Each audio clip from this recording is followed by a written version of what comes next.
திமுகவை எதிர்க்கிறது, விஜயை எதிர்க்கிறத ரொம்ப முகம் காட்டிட்டு வர்றாரு. இது என்ன காரணம்? இல்லை அப்படி இல்லை, அவர் ரெண்டையும் சேர்த்து கொண்டு வர்றாருல்ல. அண்ணா யார்? திமுகவின் தோற்றுனர். எம்ஜிஆர் யார்? அதிமுகவின் தோற்றுனர்.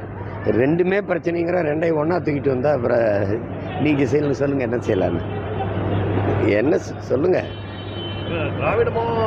பேரறிஞர் அண்ணா மேலே நமக்கு பெருமதிப்பு உண்டு. ஏன்னா அவரை குறை சொல்ல முடியாது.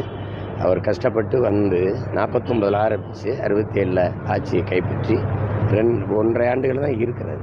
அதோட இறந்துரு. அவர் ஆட்சியில் குறை சொல்கிற அளவுக்கு ஒன்றும் இல்லை. ஆனால் அவர் அரசியலுக்கு வந்த பிறகு தான் தமிழருடைய வரலாறு இலக்கியமெல்லாம் அரசியல் மேடையில் பேசப்பட்டது.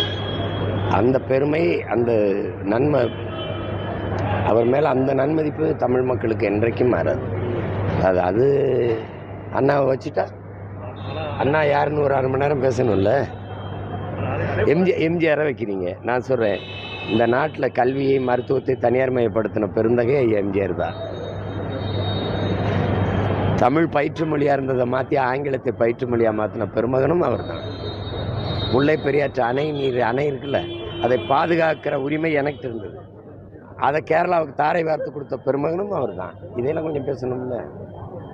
எனக்கு ஒரு நன்மதிப்பு இருக்குது. எங்கள் அண்ணனுக்கு ஒரு தந்தை போல இருந்து உதவுனார் எங்கள் விடுதலைக்கு. அதை மதிக்கிறோம், போற்றோம். பட் இதெல்லாம் எப்படியா இருக்கிறது?